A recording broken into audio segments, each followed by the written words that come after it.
this finds everyone well. It has been some time since I made a video for the class, so at this point in the semester, I fear that everybody is suffering from OCF, and if you're wondering what the initials OCF stand for, it stands for online class fatigue. So, based upon some of the responses last week, I haven't had a chance to read them. It's Friday, so I haven't had a chance to read what you've posted for today. But I wanted to take this opportunity to just say hang in there, because we've only got a couple of weeks left, and then we're over with this class. So take care, hang in there, finish strong. We've got a couple of weeks to go. So with that being said, I would like to talk about this week coming up. So this week's post has to do with divorce. And for those of you that are familiar with the ACE study, divorce is actually one of the adverse childhood experiences referred to in the ACE study. So its impact really can't be understated. It can't be underestimated. It's very pervasive. It involves usually a significant altering between the relationship between not only the parents, but also the parents to the children. And we got to look at that a little bit in the case study involving Thomas, the 13-year-old who was staying with his mom after the abuse from his dad. And there were a lot of interesting takes on that case. There are a lot of folks went in somewhat different directions. Not saying it's wrong, but obviously anytime there's a significant event, people can have a multitude of responses to that event. So with that in mind, let's think about the impact of divorce. One of the things that I would like to interject into the conversation, and I didn't get a chance to, in regards to Thomas's situation, is really an understanding of domestic abuse and domestic violence. And I'm not saying that's attributable to all divorces. I know, there are a lot of reasons that people's relationships don't work out. But one of them is domestic violence. One of those reasons is, as we saw in the case study last week. So thinking about that, I wanted to take a minute just to discuss domestic violence. Domestic violence, when it comes down to it, oh, there we go.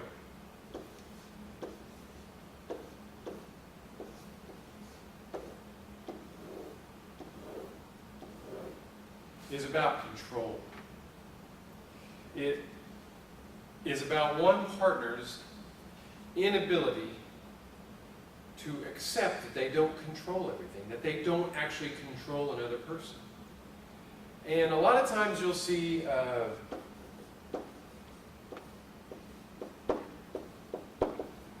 if I spell narcissism correctly.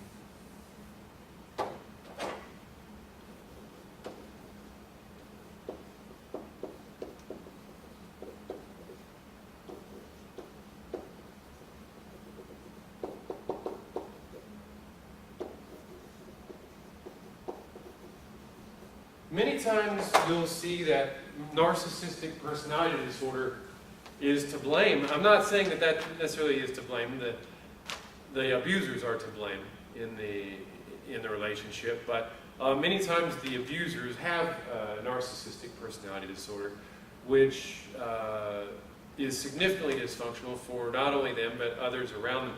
Many times these people are very charming. They may come off as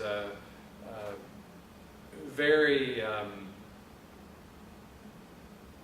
outgoing, very amicable to others that aren't in the relationship. many times in these type of relationships, they are quite,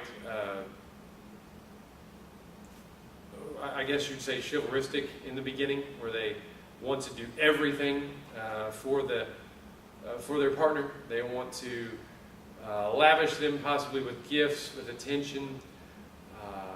Maybe things appear to be a little bit over the top. And really the significant other in those relationships may feel like overwhelmed, like, oh my gosh, this person really cares about me. They really love me. In the end, this motive is not an altruistic motive. It is a very selfish one. It is one to really establish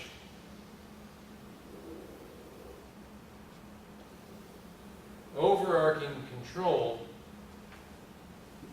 of that person.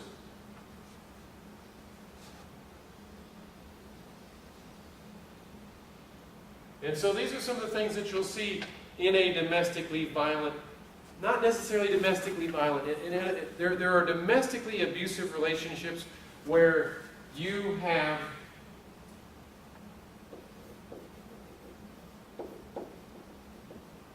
significant emotional abuse. There are several cases that I know about where the instigator, the abuser, doesn't actually lay hands on, doesn't actually beat up their victims.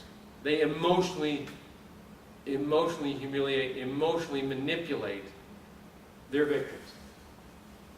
And so this one here, this particular spoke in the wheel, and I'll post these online, I'll make these available. This becomes a way of really exerting control. You don't really see this physical or sexual violence in absence of the emotional abuse.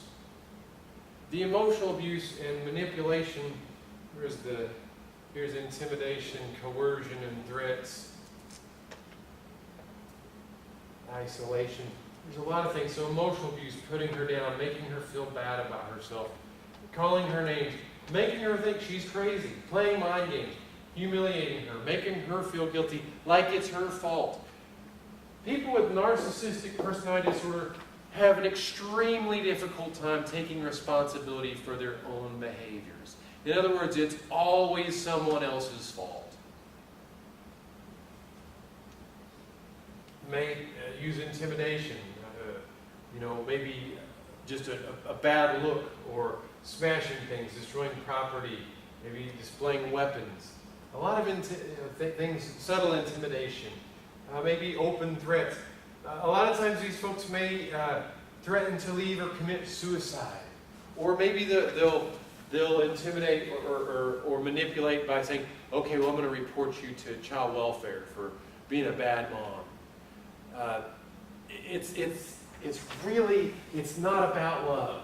They want to make it look like it's about love, but it's about an unmet need for themselves that will not be filled. Even when they have complete control, things are never quite good enough. There's still that insecurity that drives them down here. So they oftentimes will use isolation, isolate them from friends, always acting very jealous, using jealousy to justify, you're out cheating on me. Be careful in these type of relationships with these sort of individuals. They are very, very self-centered, very egotistic, and many times are afflicted with narcissistic personality disorder. Always minimizing, blaming, denying that anything's their fault. Always blaming. Can use children to make people feel guilty, to make their partner feel guilty, to urge them to stay. I'll get the children away from you. That's one of my underlying thought for last week's post had a lot to do with this. And I didn't really see very many people jumping into what it's like to be in a domestically violent or domestically abusive relationship. It doesn't always have to be physical violence. It can be emotional. It can be emotional abuse as well. Can use economic abuse, especially around here.